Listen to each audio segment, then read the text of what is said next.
ছোটবেলায় আমি কয়েকটি স্কুলে পড়াশোনা করি, তাদের মধ্যে অন্যতম হচ্ছে এটি Sylhet pulp and paper mill school. বাচ্চাদেরকে নিয়ে আসলাম দেখানোর জন্য।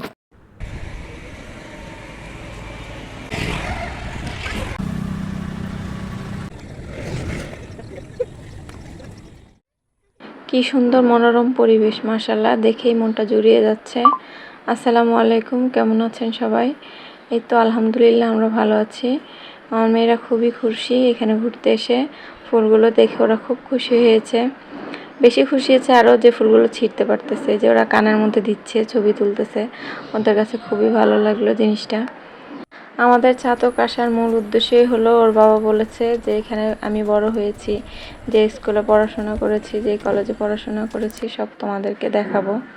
তো আমরা এখন এসেছি ছাতক ডিগ্রি কলেজ। এখানে পড়াশোনা করেনি, কিন্তু এখানে একটা খেলার মাঠ আছে, ওদেরকে দেখালো। এই মাঠটা অনেক বড়, এখানে আমি খেলাধুলা করতাম।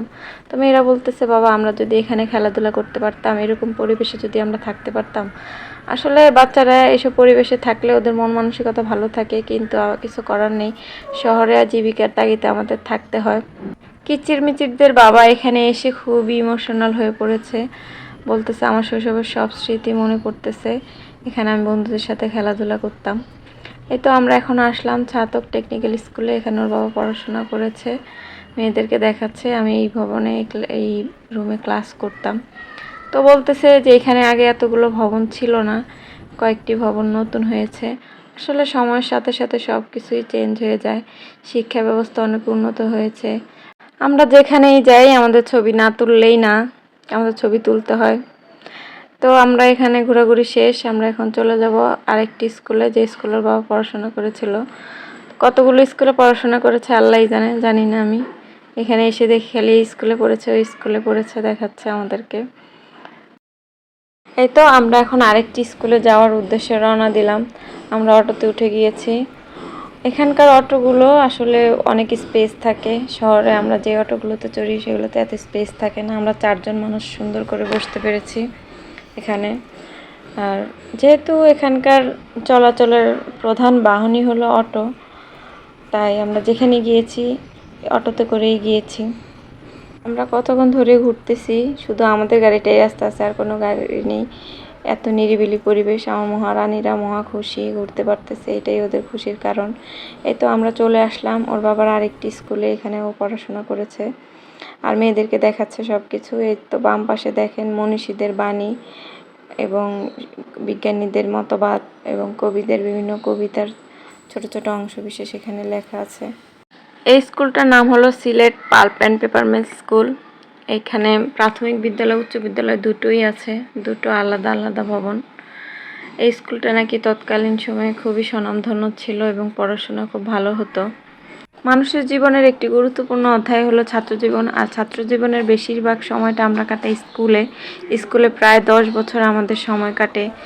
তো এই সময়টা আমাদের আসলে জীবনের সবচেয়ে মধুর থাকে আমি মনে করি।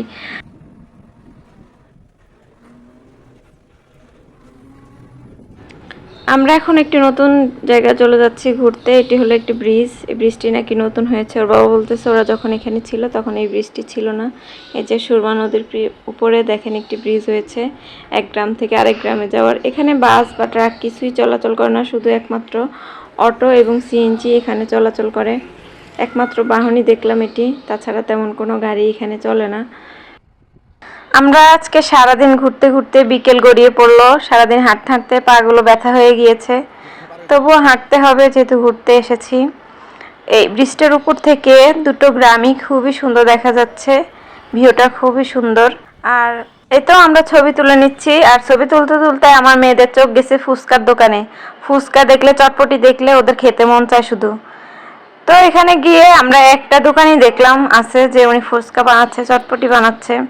তো আমরাও অর্ডার করে নিলাম, আমরা বেশি করে নিয়ে একটি একটি করে অর্ডার করছি, একটা ফুচকা একটি চটপটি, যদি ভালো লাগে আবার খাবো। কিন্তু আসলে এখানকার ফুচকা বা চটপটি কোনোটি আমার কাছে ভালো লাগেনি, এত হলুদ দেয়া, লবণ দেয়া, স্বাদের না। তবে হয়তো বা এখানকার লোকের এরকম পছন্দ, আমাদের ভালো লাগেনি তেমন একটা। তবুও কি করা, মেয়েরা যেহেতু আবদার করেছে একটু নিলাম। ফুচকা বা চটপটি খেতে যে মেইন উপাদানটি লাগে সেটি হলো টক। টকটা যদি ভালো হয় তাহলে ফুচকা বা চটপটি খেতে একটু বেশি মজা লাগে, কিন্তু এখানকার টকটাই ভালো ছিল না। অন্যান্য উপাদান যাই ছিল, কিন্তু টকটা এত বাজে ছিল, মানে আমাদের একটু ভালো লাগেনি। তবুও খেয়েছি যেহেতু অর্ডার করেছি। মেজো মেয়ে তো খাইতে পারতেছে না, তাও জোর করে মুখে দিচ্ছে, পরে দেখে ভালো লাগে না, পরে মশলাগুলো বের করে শুধু ফুচকা খেয়েছে। আর বড় মেয়ে খেলো আমার সাথে। তো আমরা এখান দিয়ে খাওয়া দাওয়া করতেছি, মেয়ের বাবা ছোট জনকে কোলে নিয়ে ঘুরতেছে, আর আমরা খাওয়া দাওয়া করতেছি। এখানে আর কোনো দোকান নেই, একটি মাত্র দোকানই আছে, তাই এখান থেকেই অর্ডার করে খেলাম।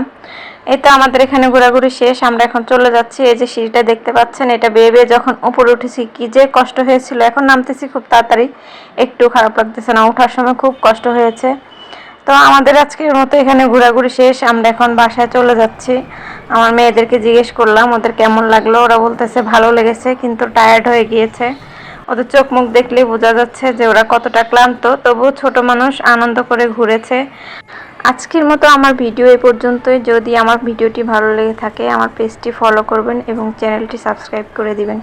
সবাই ভালো থাকবেন। আসসালামু আলাইকুম।